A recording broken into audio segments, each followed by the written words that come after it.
South Africa South Africa cricket world की one of the strongest team, जिन्होंने ODI world cup से लेकर टी20आई world cup तक में डोमिनेट किया है। व्हाइट बॉल तो साउथ अफ्रीका हमेशा ही डोमिनेट करता आया है, बट फिर भी ये टीम व्हाइट बॉल के अंदर ही पाकिस्तान से हार जाती है। यही टीम इंडिया के अंदर लोएस्ट टोटल बनाकर जाती है। आइए आज की वीडियो में साउथ अफ्रीका की व्हाइट बॉल जर्नी को समझने की कोशिश करते हैं। देखिए, वीडियो में आगे बढ़ने से पहले जितना ज्यादा हो सकता है इस वीडियो को जाके हाइप करिए, क्योंकि हाइप करने से रीच बढ़ती है। हमारे चैनल की रीच अगेन पहले जैसी हो जाएगी यदि आप इसको हाइप करेंगे तो। कहानी की शुरुआत 1889 में होती है, जब पहली बार साउथ अफ्रीका की टीम इंटरनेशनल मैचेस में उतरती है। इस समय साउथ अफ्रीका में भी क्रिकेट आ गया था, अंग्रेज जाकर यहाँ भी क्रिकेट खेल आए थे, लेकिन साउथ अफ्रीका की टीम 1889 में आई, जबकि ऑस्ट्रेलिया और इंग्लैंड पहले ही क्रिकेट खेलने लग गई थी। बाद में 1909 का वो समय आता है जब साउथ अफ्रीका के अंदर क्रिकेट का बोर्ड बनाया जाता है। साउथ अफ्रीका का जो क्रिकेट बोर्ड है बहुत पहले बन गया था, ऑस्ट्रेलिया इंग्लैंड के बाद ही इनका बोर्ड बन गया था, जबकि इंडिया, श्रीलंका, बाकी टीमों के बोर्ड काफी बाद में बने हैं। इवन न्यूजीलैंड जैसी डोमिनेटिंग टीम का भी क्रिकेट बोर्ड 1930s में बना है, मतलब इनका क्रिकेट बोर्ड काफी पहले बन गया था। हम कह सकते हैं कि इस समय तीन ही टीम क्रिकेट वर्ल्ड में हुआ करती थी, पहली इंग्लैंड, दूसरी ऑस्ट्रेलिया और तीसरी साउथ अफ्रीका। पहले आने के कारण साउथ अफ्रीका को काफी ज्यादा फायदा मिला था। इंडिया, श्रीलंका, न्यूजीलैंड, पाकिस्तान जैसी टीम जब तक आती है क्रिकेट वर्ल्ड में 1950s तक, तब तक साउथ अफ्रीका डोमिनेट करने लग जाती है, क्योंकि अर्ली आ गए थे इसलिए डोमिनेट कर रहे थे। हालांकि अफ्रीका जो है इंग्लैंड से हार जाती थी, ऑस्ट्रेलिया से हार जाती थी, लेकिन बाकी टीमों से अफ्रीका जीत जाती थी। मिला जुला कर हम कह सकते हैं कि 1960s वो समय था जब सबसे स्ट्रॉन्ग टीम इंग्लैंड थी, फिर ऑस्ट्रेलिया थी और इसके बाद साउथ अफ्रीका थी, और बाकी टीमों को ये हरा देते थे। अब साल चेंज होते हैं, 1970 का समय आता है। इस समय ऐसा लगता है कि अफ्रीका और ज्यादा डोमिनेट करेगी, क्योंकि नए खिलाड़ी आ रहे हैं, हो सकता है क्रिकेट वर्ल्ड की बेस्ट टीम बन जाए। बट 1970 के टाइम साउथ अफ्रीका के ऊपर बैन लगा दिया जाता है, वो भी 21 साल का बैन लगाया जाता है। एक्चुअली में इस समय साउथ अफ्रीका में काफी सारे आंदोलन हो रहे थे। आंदोलन इसलिए हो रहे थे कि साउथ अफ्रीका के जो नॉन व्हाइट प्लेयर है उनको टीम से निकाल दिया जाए, इसकी मांग हो रही थी। अफ्रीका में दो कम्युनिटी हमेशा से रहती आई है, एक व्हाइट कम्युनिटी है, एक नॉन व्हाइट कम्युनिटी है। इस समय साउथ अफ्रीका में रेसिज्म पीक में चला गया था, और इतना ज्यादा चला गया था कि व्हाइट कम्युनिटी कह रही थी कि नॉन व्हाइट कम्युनिटी को हर जगह से बाहर कर दो। यही कारण था कि आईसीसी ने देखा कि ये तो बहुत गलत है, स्पोर्ट के अंदर यदि आप इसको घुसाओगे, जो भी नॉन व्हाइट प्लेयर है उनको बाहर करोगे, तो ये गलत हो जाएगा। आईसीसी ने ये सारी सिचुएशन को देखा और एक्चुअली में अपार्थाइड पॉलिसी के चलते इनको 21 साल के लिए बैन लगा दिया गया। 1970 से लेकर 1991 तक 21 साल तक साउथ अफ्रीका इंटरनेशनल क्रिकेट नहीं खेल पाती। बाद में जब ये पूरा इशू सॉल्व होता है तो 1991 के समय में ये टीम अनबैन होती है और एक बार फिर से यूनाइट होती है। साउथ अफ्रीका इस समय जब अनबैन हुई थी, जब क्रिकेट वर्ल्ड काफी आगे जा चुका था, वर्ल्ड कप हो चुके थे, इंडिया भी वर्ल्ड कप जीत चुकी थी, ऑस्ट्रेलिया भी जीत चुकी थी, और वेस्ट इंडीज जैसी टीमों का बहुत राइज हुआ था। अफ्रीका अभी तक एक भी वर्ल्ड कप नहीं खेली थी, क्योंकि 1970 में बैन हो गए थे और 1975 में पहला वर्ल्ड कप हुआ था। मतलब कि 1992 में होने वाला वर्ल्ड कप अफ्रीका के लिए पहला वर्ल्ड कप था, और पहली बार ये व्हाइट बॉल खेलने वाले थे। मतलब ये पहली बार व्हाइट बॉल में उतरने वाले थे और पहली बार वर्ल्ड कप आकर खड़ा हो गया था। 1992 वर्ल्ड कप भले ही इनका पहला वर्ल्ड कप था, लेकिन इस वर्ल्ड कप के अंदर ये 8 में से 5 मैच जीत जाते हैं और इजीली सेमीफाइनल के लिए क्वालिफाई कर जाते हैं। 22 मार्च 1992 को जब ये सेमीफाइनल स्टार्ट होता है, तो यहाँ भी अफ्रीका जो है इंग्लैंड को काफी जल्दी रोक लेती है। इन्होंने 45 ओवर में इंग्लैंड को 252 पर ही रोक लिया था। बारिश के चलते मैच 45 ओवर का था, और 45 ओवर में 253 रन बनाना साउथ अफ्रीका के लिए इस समय कोई बड़ी बात नहीं थी। ये हमें तब देखने को मिला जब अफ्रीका बैटिंग करने आई और इजी इन्होंने सारा चेस कर दिया, और ऐसा लगा कि अफ्रीका अब जीत ही जाएगी।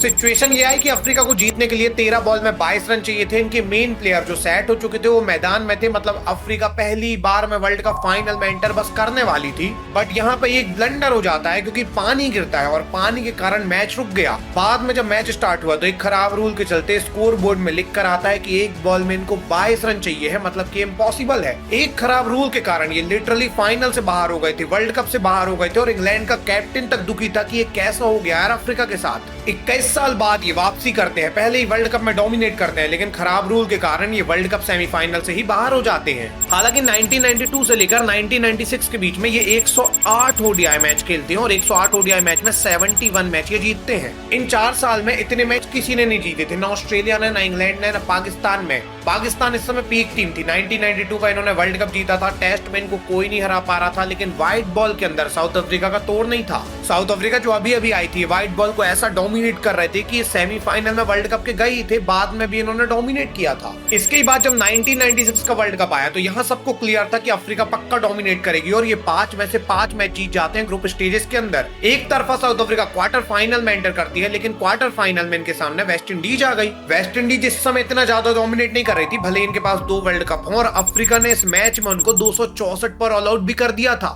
बाद में अफ्रीका जब बैटिंग करने आई तो ऐसा लगा कि ये इजी चेस कर लेंगे, लेकिन लास्ट में इन्होंने विकेट गवाए और 245 पर ऑल आउट होकर इस वर्ल्ड कप से भी ये बाहर हो गए। हालांकि 1998 में जब नॉकआउट लीग होती है, जिसको आज हम चैंपियन ट्रॉफी के नाम से जानते हैं, तो इस नॉकआउट लीग में भी साउथ अफ्रीका डोमिनेट करते करते फाइनल में जाती है। इस बार फाइनल में अगेन वेस्ट इंडीज इनके सामने आती है और इस बार ये कोई गलती नहीं करते। 1 नवंबर 1998 को इस फाइनल में अफ्रीका ने पहले बॉलिंग करते हुए वेस्ट इंडीज को 245 पर रोक दिया। जैक कैलिस ने 5 विकेट निकाली और एक्चुअली में बताया कि ये दुनिया के बेस्ट ऑलराउंडर हैं। बाद में जब अफ्रीका की बैटिंग आई तो जैक कैलिस ने रन भी बनाए और साउथ अफ्रीका ये फाइनल जीत के नॉकआउट ट्रॉफी जीत जाती है। देखिए, इस नॉकआउट ट्रॉफी को जीतने के बाद सबको लगने लग जाता है कि साउथ अफ्रीका भी आने वाले टाइम में बहुत सारे वर्ल्ड कप जीतने वाली है। एक तो साउथ अफ्रीका इस समय डोमिनेट करती जा रही थी, जब से आए थे तब से डोमिनेट कर रहे थे। 2 वर्ल्ड कप इन्होंने खेले थे, दोनों बार ये क्वार्टर फाइनल और सेमीफाइनल में बाहर हुए थे। ऐसे में जब सब लोग देखते हैं कि नॉकआउट जीत ही चुके हैं तो सबको लगा अब ये वर्ल्ड कप भी जीतेंगे, अब तो कोई दिक्कत नहीं है, अफ्रीका जो है व्हाइट बॉल की टॉप टीम बन जाएगी। बाद में 1999 का जब वर्ल्ड कप आया तो ये बात सही हो गई, क्योंकि इस वर्ल्ड कप के अंदर ये अगेन पूरा डोमिनेट करते हैं और सेमीफाइनल में जगह बनाते हैं। सेमीफाइनल के अंदर जब इनके सामने ऑस्ट्रेलिया आती है तो ऑस्ट्रेलिया को ये 213 पर ही ऑल आउट कर देते हैं। मतलब कि अफ्रीका पक्का था कि इस वर्ल्ड कप को ये जीत जाएगी, फाइनल में एंटर कर जाएंगे और कोई दिक्कत इनको नहीं होने वाली है। एंड अफ्रीका की जब बैटिंग आई तो इन्होंने स्कोर को इजी चेस किया, 49.3 ओवर में लेवल कर दिया स्कोर को, 213 रन इन्होंने बना दिए।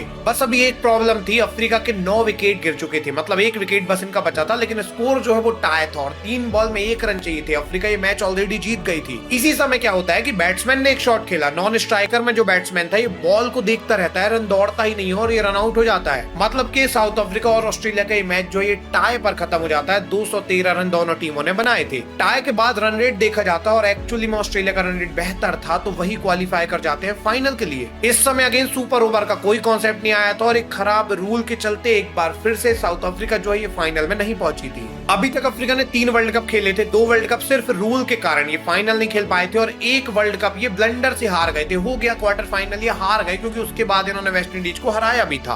अब 2003 का वर्ल्ड कप आया। इस वर्ल्ड कप में भी सबको पता था अफ्रीका डोमिनेट करेगी और अफ्रीका ठीक ठाक परफॉर्म करती है। साउथ अफ्रीका वर्ल्ड कप में मैचेस जीतने लग जाती है और एक मैच इनका होता है श्रीलंका के साथ। देखिए, इनका जो श्रीलंका के साथ ये मैच था, ये मैच जीतना साउथ अफ्रीका के लिए जरूरी था। अगर ये मैच जीत जाती अफ्रीका तो ये क्वालिफाई कर जाते सेमीफाइनल के लिए। अब इस मैच में क्या होता है, अफ्रीका की पहले बॉलिंग आती है, ये श्रीलंका को 268 पर रोक देते हैं। बाद में जब अफ्रीका की बैटिंग आई तो इन्होंने इजी चेस किया और एक्चुअली में ऐसा चेस किया कि पूरा मैच साउथ अफ्रीका का बन गया। मैच यहां तक आया कि साउथ अफ्रीका को जीतने के लिए 30 बॉल में 40 रन चाहिए थे, मतलब अफ्रीका लगभग मैच जीत गई थी कि तभी बारिश आ जाती है। देखिए, ये बारिश जो है आती है और रुकती ही नहीं है, ये बारिश होती रहती है और मैच टाई पर खत्म हो जाता है। टाई पर जैसे ही मैच खत्म होता है एक्चुअली में दोनों टीम को 1-1 पॉइंट दे दिया जाता है और अफ्रीका को यहाँ 2 पॉइंट चाहिए थे सेमीफाइनल में पहुंचने के लिए। ये बाहर हो गए अगेन सेमीफाइनल से। अगेन एक बार फिर से बारिश आने के कारण, मतलब तीसरी बार ये खराब किस्मत के कारण, रूल के कारण बाहर हो चुके थे। दिक्कत वाली बात तो ये थी कि इस बार ये एक्चुअली नॉकआउट में भी क्वालिफाई नहीं कर पाए थे, सेमीफाइनल से पहले ही बाहर हो गए थे और 6 में से 3 मैच बस ये जीत पाए थे।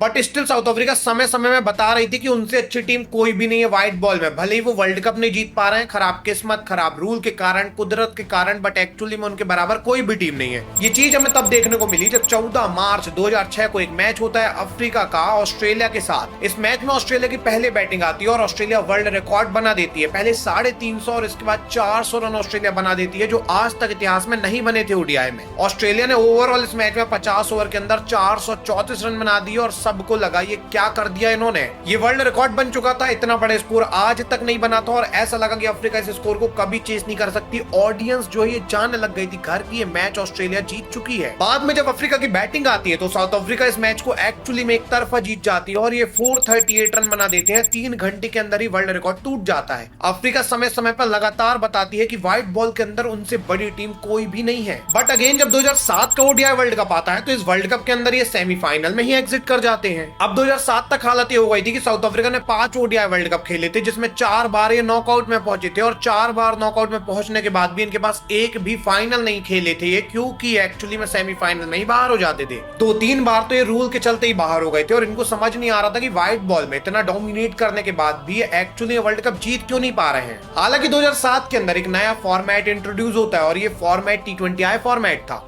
इंटरेस्टिंगली ये भी व्हाइट बॉल में हो रहा था, मतलब यहाँ भी साउथ अफ्रीका डोमिनेट कर सकती थी, और इस फॉर्मेट में अफ्रीका डोमिनेट करती है। पहले ही वर्ल्ड कप 2007 वर्ल्ड कप में साउथ अफ्रीका इजीली 2 मैच जीत के सुपर 8 में जगह बनाती है। सुपर 8 के अंदर न्यूजीलैंड से एक मैच हार जाते हैं और वहां पे बाहर हो जाते हैं। बट 2009 में जब अगेन T20I वर्ल्ड कप आता है तो इस बार अफ्रीका सुपर 8 में भी जाती है और सेमीफाइनल में भी जाती है, वो भी बिना मैच हारे। इस बार ऐसा लगता है कि अफ्रीका वर्ल्ड कप जीत सकती है, और सेमीफाइनल इनका पाकिस्तान से होता है। इस सेमीफाइनल में पाकिस्तान की पहले बैटिंग आई, अफ्रीका ने पाकिस्तान को 149 पर ही रोक दिया, मतलब अफ्रीका फाइनल में पक्का जा रही थी। सबको क्लियर था कि 150 तो अफ्रीका इजीली बना देगी, लेकिन साउथ अफ्रीका जब चेस करने आई तो ये 142 रन बना पाते हैं और 7 रन से ये वर्ल्ड कप भी हार जाते हैं। अभी तक साउथ अफ्रीका इतनी डोमिनेटिंग टीम बन गई थी कि 2009 में इनकी व्हाइट बॉल के अंदर ICC रैंकिंग नंबर 1 में आ गई थी। इन सब के बाद भी इनके पास सिर्फ अभी नॉकआउट ट्रॉफी थी, और इस समय नॉकआउट ट्रॉफी की वैल्यू ही नहीं थी, इस समय कोई जानता ही नहीं था। हालांकि आज चैंपियन ट्रॉफी की बहुत वैल्यू है, बट उस समय वर्ल्ड कप की बस वैल्यू थी, और वर्ल्ड कप तो साउथ अफ्रीका फाइनल नहीं खेल पा रही थी, जीतना तो आप छोड़ दो।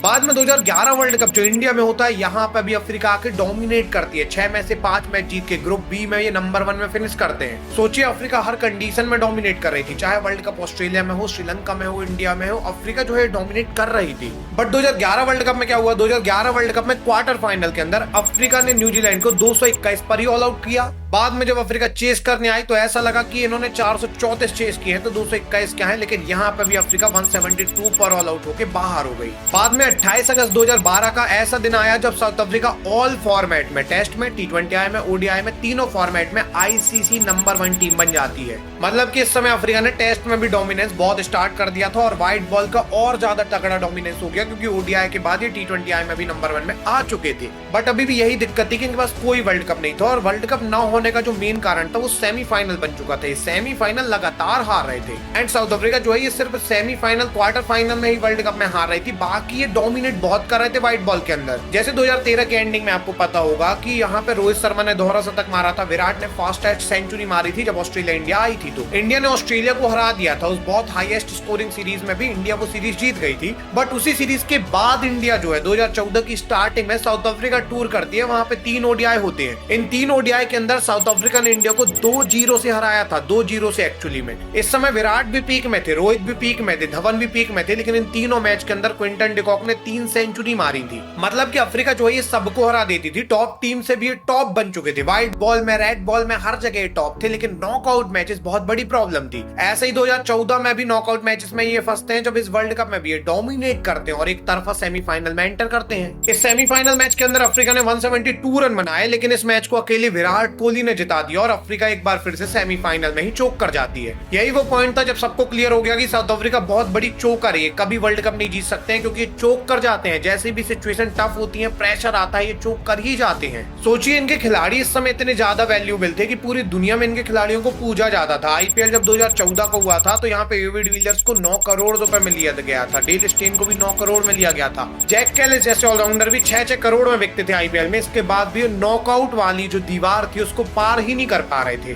2014 के बाद 2015 आया, 2015 में अगेन ODI वर्ल्ड कप हुआ, और इस बार साउथ अफ्रीका सबसे फेवरेट टीम मानी जाने लगी। देखिए 2015 वर्ल्ड कप में अफ्रीका की टीम सबसे पीक टीम थी। इनकी टीम में एक्चुअली में ओपन में हसीम अमला थे, जो विराट कोहली के लगातार रिकॉर्ड तोड़ रहे थे। इनके मिडिल ऑर्डर में एबी डिविलियर्स थे, जिनसे बेस्ट बैट्समैन उस समय दुनिया में कोई भी नहीं था। इनके लोअर ऑर्डर में JP डुमिनी थे, जो ऐसा फिनिश देते थे कि देखते बनता था, जो लिटरली रिवर्स स्वीप में 6 मार दिया करते थे। तो इस समय बहुत कमाल के खिलाड़ी थे, और बॉलिंग तो इनकी बहुत ही टॉप नॉच थी। डेल स्टेन के साथ मॉर्कल बॉलिंग किया करते थे, इतनी ज्यादा टॉप नॉच बॉलिंग। इस समय पीक टीम थी, और ये पीक टीम ने दिखाया भी जब 2015 वर्ल्ड कप में इन्होंने स्टार्टिंग में ही 400 रन बनाने स्टार्ट कर दिए। वेस्ट इंडीज के सामने इन्होंने 400 का आंकड़ा भी क्रॉस कर दिया था, और पूरे वर्ल्ड कप में डोमिनेट करके सेमीफाइनल में जगह बनाई थी। बट न्यूजीलैंड के साथ जब ये सेमीफाइनल होता है साउथ अफ्रीका का, तो यहाँ एक ओवर में 12 रन चाहिए रहते हैं। मैच यहाँ तक आता है कि 2 बॉल में 5 रन चाहिए रहते हैं, और यहाँ पे ग्रैंड टैलेंट 6 मार देते हैं। एक बार फिर से साउथ अफ्रीका जो है ये बाहर हो जाती है वर्ल्ड कप से। और इस बार जब ये बाहर होते हैं तो एबीडी भी रो रहे थे, मॉर्नी मॉर्कल भी रो रहे थे, डेल स्टीन भी रो रहे थे। सबको समझ में आ गया था कि ये बेस्ट टीम थी, अगर ये अभी नहीं जीते तो ये कभी नहीं जीत सकते हैं। व्हाइट बॉल में इतना डोमिनेंस किसी भी टीम ने कभी नहीं दिखाया था, और उसके बाद भी अगर ये वर्ल्ड कप नहीं जीत पा रहे हैं तो इनको समझ में आ गया था कि कोई तो दिक्कत है। अब सोचने वाली बात ये थी कि सेमीफाइनल से पहले ही डेल स्टेन ने 6 बॉल में 7 रन बचाए थे, और सेमीफाइनल में ये 1 ओवर में ही 12 रन खा जाते हैं। दिक्कत वाली बात ये थी कि बड़े बड़े लेजेंड्स का आखिरी वर्ल्ड कप होने वाला था। सबको क्लियर हो गया था कि एबीडी इसके बाद थोड़ा वर्ल्ड कप खेलेंगे, मतलब लिटरली ये वर्ल्ड कप के बाद तो सब लोग रोने लग गए थे, और ये बनता भी था रोना।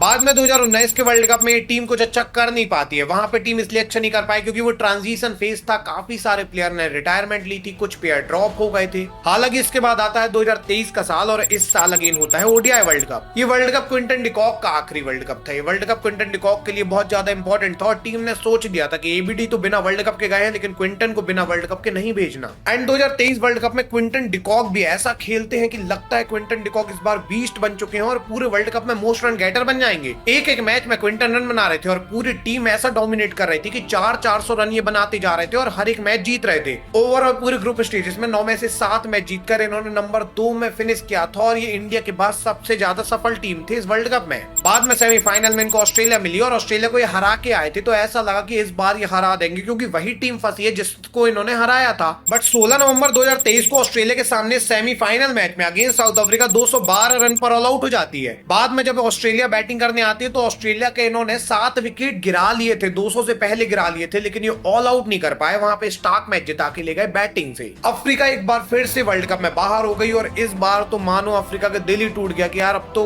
खत्म ही हो गए हम। मतलब क्विंटन डिकॉक का एक्चुअली में लास्ट वर्ल्ड कप था। इसके बाद क्विंटन डिकॉक रिटायरमेंट ले लेते हैं क्योंकि उन्होंने बोला था कि मेरा लास्ट वर्ल्ड कप होने वाला है, और उन्होंने बिल्कुल रिटायरमेंट ले लिया। बाद में 2024 के अंदर T20I वर्ल्ड कप आया। अब इस वर्ल्ड कप को आप देखिए कि इस वर्ल्ड कप में क्या होता है, अफ्रीका अगेन डोमिनेट करती है। ग्रुप स्टेजेस में तो ये हमेशा करते हैं, लेकिन सेमीफाइनल ये कभी नहीं जीत पाते। सेमीफाइनल साउथ अफ्रीका के लिए श्राप बन गया, ये कभी जीत ही नहीं पा रहे थे, तो इस बार भी ये डोमिनेट किए, सेमीफाइनल में पहुंचे, क्या मतलब। बट 2024 वर्ल्ड कप में साउथ अफ्रीका के सामने सेमीफाइनल में कौन आया? अफगानिस्तान आई। अफगानिस्तान एक ऐसी टीम जो आज तक वर्ल्ड कप का सेमीफाइनल नहीं खेली थी। मतलब अफगानिस्तान तो बहुत ही छोटी टीम है, बहुत नई टीम है, अभी इनको स्टेटस मिला है, तो अफ्रीका अब इनको तो हरा ही सकती है। अगर अफ्रीका के सामने एक ऐसी टीम आ गई जो कभी खेली ही नहीं सेमीफाइनल, तो उनको तो अफ्रीका फिर पक्का हरा देगी ना।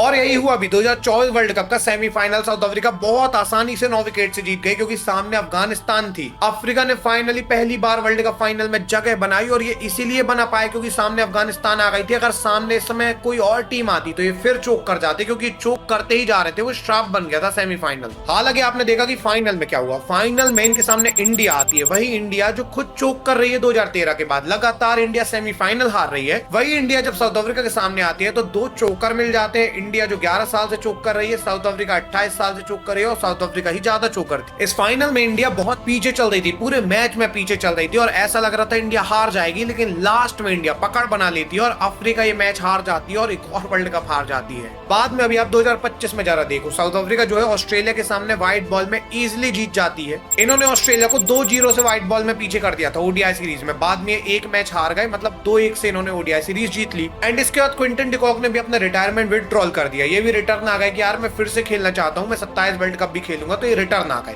बाद में इनकी सीरीज अभी पाकिस्तान से जब हुई तो पाकिस्तान के सामने 2-1 से ओडीआई सीरीज हार जाते हैं। मतलब साउथ अफ्रीका जो है इन्होंने ऑस्ट्रेलिया को हरा दिया, लेकिन ये पाकिस्तान से हार जाते हैं, जबकि पाकिस्तान की टीम तो अभी सबसे बेकार टीम है। बाद में साउथ अफ्रीका इंडिया के सामने जब आती है तो रेड बॉल में तो डोमिनेट कर रहे हैं। इन्होंने वर्ल्ड टेस्ट चैंपियनशिप भी जीती है इस साल, उसमें कोई बात नहीं है। इसलिए इंडिया के सामने भी टेस्ट सीरीज जीत जाते हैं, बहुत आसानी से 2-0 से जीत जाते हैं। But T20I series ODI series में क्या हुआ, ये दोनों सीरीज नहीं जीत पाए इंडिया से, और ये एक बार फिर से इंडिया से हार गए। साउथ अफ्रीका का केस व्हाइट बॉल में इतना ज्यादा क्रेजी हो गया है कि किसी को समझ में नहीं आता कि चल क्या रहा है। रेड बॉल के अंदर अफ्रीका का डोमिनेंस बढ़ता गया है, बढ़ते बढ़ते टेस्ट चैंपियनशिप भी जीते हैं, अभी भी ये डोमिनेट कर रहे हैं। अभी अगली साइकिल में भी ये नंबर 1 में है। लेकिन दिक्कत यही है कि व्हाइट बॉल में कभी डोमिनेट करते हैं, कभी नहीं करते हैं, कभी लोएस्ट टोटल बनाते हैं, कभी हाईएस्ट बना देते हैं, कभी एकदम पूरी बायलैटरल जीत जाते हैं, कभी पूरी बायलैटरल हार जाते हैं। एंड वर्ल्ड कप के अंदर तो बिल्कुल किसी को समझ में नहीं आता कि चल क्या रहा है, क्योंकि हर बार ये नॉकआउट तो खेलते हैं, लेकिन नॉकआउट में ये बाहर हो जाते हैं। इवन पहले तो मान लो कि रूल के चलते बाहर हो रहे थे, कभी कुदरत के चलते बाहर हो रहे थे, कभी किस्मत के चलते बाहर हो रहे थे, लेकिन अभी तो ये एक चोकर का टैग लग गया है, उसके चलते बाहर हो जाते हैं, और सेमीफाइनल में कभी भी नहीं जीत पाते हैं, बाहर ही हो जाते हैं। आपको क्या लगता है south Africa actually white ball में हार क्यों जाती है? जब ये टेस्ट चैंपियनशिप फाइनल जीते हैं तो व्हाइट बॉल में दिक्कत कहाँ है? कमेंट सेक्शन में जरूर से बताइएगा। अगर ये वीडियो आपको पसंद आई है तो बांग्लादेश डाउनफॉल की वीडियो देखिए, आपको बहुत पसंद आएगी। मिलेंगे किसी अगली वीडियो में, तब तक के लिए धन्यवाद।